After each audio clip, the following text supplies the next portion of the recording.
भीड़ में चलना मुझे आता नहीं, मैं अपनी राह खुद बनाता हूँ।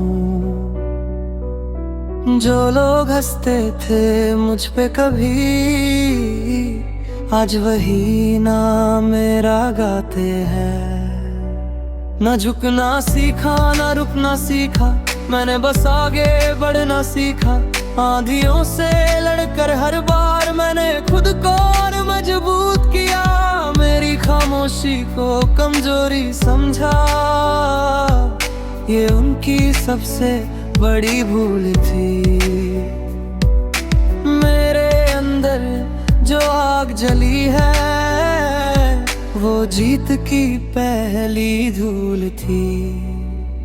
मैं अलग हूँ, मैं खास हूँ, ये बात मुझे खुद पे यकीन है। जो सपना देखा है दिल ने, वो पूरा करना ही मेरा जुनून है। गिरा कई बार पर टूटा नहीं, हर हार ने मुझे सिखाया। जो साथ छोड़ गए बीच रास्ते, उनसे आगे निकलना ही भाया।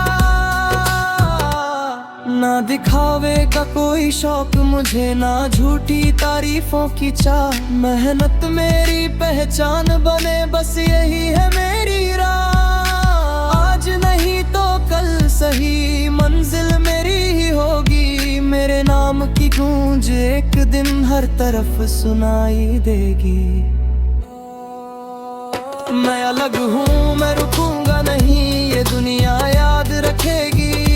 मेरी कहानी मेरी मेहनत हर दिल में आग भर देगी।